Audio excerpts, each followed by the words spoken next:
하나님이 당신을 크게 쓰시기 전에 반드시 일어나는 일들, 지금 아무도 알아주지 않는 것 같습니다. 열심히 믿어왔는 언제까지 이 시간이 계속되는지 모르겠습니다.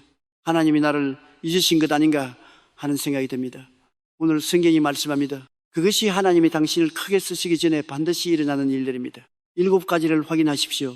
하나라도 해당된다면 하나님이 지금 당신을 준비시키고 계십니다. 첫 번째, 아무도 보지 않는 자리에서 먼저 신실함을 보십니다. 이런 경험이 있습니까? 오랫동안 묵묵히 섬겨왔습니다. 아무도 알아주지 않는 자리에서 최선을 다했습니다. 누군가 알아봐 주기를 기다렸는데 아무 변화가 없습니다. 이렇게 보이지 않는 곳에 계속 있어야 하는 것인지 모르겠습니다. 내가 잘못된 자리에 있는 것인가 하는 생각이 들었습니다. 성경에서 이것을 가장 극적으로 보여주는 장면이 있습니다. 다윗의 이야기입니다. 다윗이 기름 부음을 받기 전의 이야기입니다. 다윗은 들판에서 양을 치고 있었습니다. 아무도 보지 않는 자리였습니다. 아버지 이새도 다윗을 부르지 않았습니다. 사무엘이 이새의 아들들을 보러 왔을 때 이새가 아들들을 불러 세웠습니다. 그런데 다윗은 부르지도 않았습니다. 들판에 있는 막내를 아버지조차 기억하지 않았습니다. 그 들판에서 다윗이 무엇을 하고 있었습니까? 사자가 왔습니다. 곰이 왔습니다. 아무도 보지 않는 그 자리에서 다윗은 양떼를 지켰습니다. 목숨을 걸고 사자와 곰을 쳤습니다. 아무도 보지 않았습니다. 아무도 알아주지 않았습니다. 그런데 하나님은 보고 계셨습니다. 하나님이 사무엘에게 말씀하셨습니다. 여호와는 중심을 보느니라. 중심을 보신다고 하셨습니다. 사람이 보지 않는 그 자리에서의 신실함을 하나님이 보고 계셨습니다. 그 다윗을 이스라엘의 왕으로 세우셨습니다. 골리앗 앞에 세우시기 전에 먼저 들판에서 신실함을 확인하셨습니다. 아무도 보지 않는 자리에서 묵묵히 섬기고 있습니까? 하나님이 보고 계십니다. 그 신실함이 큰 자리를 위한 준비입니다. 그런데 신실함을 훈련하시기 전에 하나님이 먼저 하시는 일이 있습니다. 두 번째입니다. 먼저 하나님의 마음을 알게 하십니다. 이런 경험이 있습니까? 어떤 일을 보면서 마음이 너무 아팠습니다. 다른 사람들은 그냥 지나치는데 나는 그냥 지나칠 수 없었습니다. 왜 이렇게 마음이 아픈 것인지 모르겠습니다. 뭔가를 해야 할 것 같은데 내가 할 수 있는 것이 있는지 모르겠습니다. 그 마음이 어디서 오는 것인지 몰랐습니다. 성경에서 이것을 가장 극적으로 보여주는 장면이 있습니다. 느헤미야의 이야기입니다. 느헤미야는 바사 왕 아닥사스다의 술 맡은 관원이었습니다. 왕 곁에서 일하는 높은 자리에 있었습니다. 편안한 자리였습니다. 안전한 자리였습니다. 그런데 어느 날 형제 하나님과 찾아왔습니다. 예루살렘 소식을 전했습니다. 성벽이 무너져 있다고 했습니다. 백성들이 고통받고 있다고 했습니다. 느헤미야가 어떻게 됐습니까? 내가 이 말을 듣고 앉아서 울고 수일 동안 슬퍼하며 하늘의 하나님 앞에 금식하며 기도하여 울었습니다.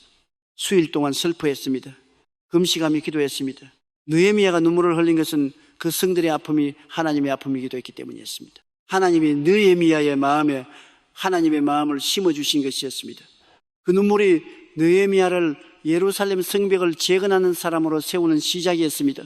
어떤 일 앞에서 이유 없이 마음이 아픕니까? 눈물이 납니까?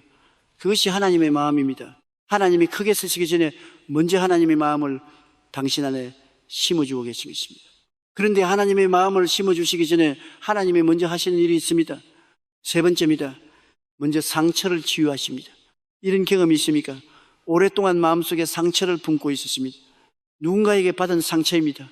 너무 오래된 상처라 이제는 잊어버린 것 같은데 어떤 순간에 다시 올라왔습니다. 그 상처가 아직 치유되지 않았다는 것을 알았습니다. 하나님이 왜 이 상처를 다시 건드리시는 것인지 모르겠습니다. 그냥 덮어두고 싶었습니다. 성경에서 이것을 가장 극적으로 보여주는 장면이 있습니다. 나오미의 이야기입니다. 나오미는 남편과 두 아들을 잃었습니다. 모압 땅에서 모든 것을 잃고 빈손이 됐습니다. 고향 베들레헴으로 돌아왔습니다. 오랜 세월이 지나 돌아온 나오미를 보고 사람들이 반겼습니다. 나오미가 돌아왔다고 했습니다. 그런데 나오미가 어떻게 말했습니까? 나를 나오미라 부르지 말고 마라라 부르라고 했습니다. 마라는 쓴 여인이라는 뜻이었습니다. 내가 풍족하게 나갔더니 여호와께서 내게 비어 돌아오게 하셨다고 했습니다. 그 상처가 얼마나 깊었습니까? 하나님이 나를 버리셨다는 아픔이었습니다. 자신의 이름을 쓴 여인으로 바꿀 만큼 깊은 상처였습니다.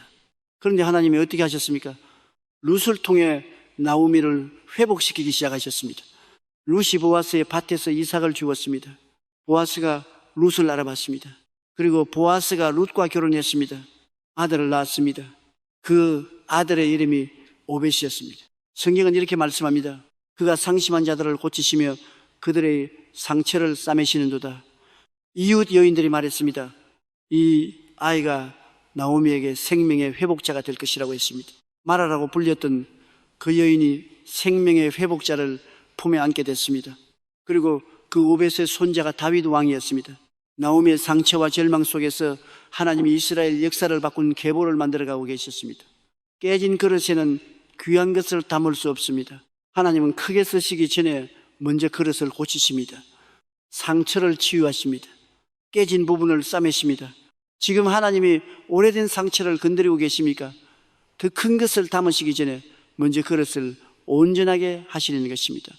그런데 상처를 치유하신 후에 하나님이 반드시 하시는 훈련이 있습니다. 네 번째입니다. 먼저 듣고 순종하는 훈련을 하십니다. 이런 경험이 있습니까? 기도하면서 어떤 마음이 생겼습니다. 하나님이 말씀하시는 것 같았습니다. 그런데 확신이 없었습니다. 내 생각인지 하나님의 음성인지 구분이 되지 않았습니다. 말씀대로 순종하려 했는데 두렵기도 했습니다. 작은 것부터 순종해 보려 했습니다. 그런데 그 순종이 쉽지 않았습니다. 성경에서 이것을 가장 극적으로 보여주는 장면이 있습니다. 어린 사무엘의 이야기입니다. 사무엘이 어릴 때였습니다. 성전에서 엘리 제사장을 섬기고 있었습니다. 어느 밤 사무엘이 누워 있었습니다.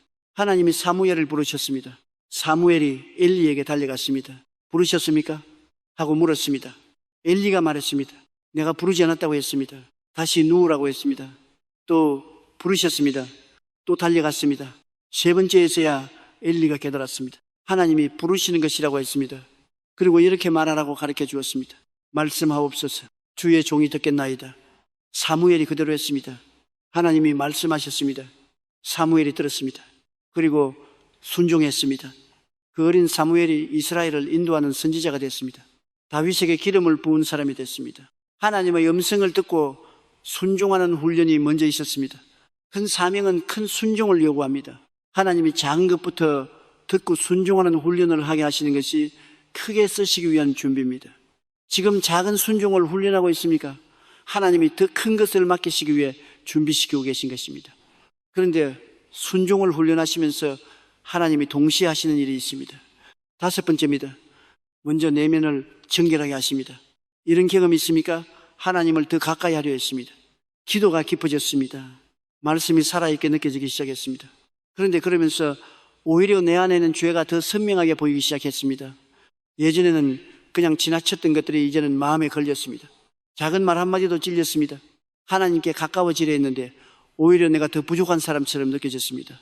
이게 무슨 일인지 몰랐습니다. 성경에서 이것을 가장 극적으로 보여주는 장면이 있습니다. 이사야의 이야기입니다. 이사야는 하나님의 선지자였습니다.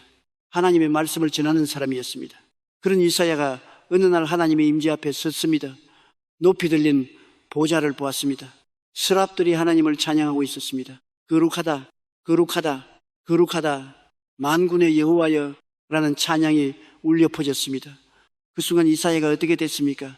그때 내가 말하되 화로다 나여 망하게 되었도다. 나는 입술이 부정한 사람이요, 나는 입술이 부정한 백성 중에 거주하면서 만군의 여호와이신 왕을 배웠도다. 하나님의 임재에 서자 자신의 죄가 선명하게 보였습니다. 하나님의 선지자였어도 화로다 나여 망하게 되었도다 라고 고백했습니다. 그런데 그 다음에 무슨 일이 일어났습니까? 스랍이 제단의 숯불을 가져다가 이사야의 입술에 댔습니다. 내 악이 제하여졌고 내 죄가 사하여졌다고 했습니다. 그리고 하나님이 말씀하셨습니다. 내가 누구를 보내며 누가 우리를 위하여 갈고? 이사야가 했습니다. 내가 여기 있나이다. 나를 보내소서. 죄가 선명하게 보인 그 자리에서 정결하게 하신 후에 사명을 주셨습니다. 내면이 깨끗해진 후에야 보내셨습니다. 하나님이 크게 쓰시기 위해서는 먼저 그릇이 정결해야 합니다. 내 죄가 더 선명하게 보이기 시작했습니까? 하나님이 크게 쓰시기 전에 먼저 정결하게 하시는 것입니다. 그런데 내면을 정결하게 하신 후에 하나님이 반드시 통과하게 하시는 순간이 있습니다. 여섯 번째입니다. 두려움을 직면하게 하십니다. 이런 경험이 있습니까? 하나님이 어떤 일을 하라고 하시는 것 같습니다. 마음속에서 분명히 느껴집니다. 그런데 두렵습니다. 내가 할 수 있을지 모르겠습니다. 실패할 것 같습니다. 다른 사람들이 어떻게 볼지 모르겠습니다.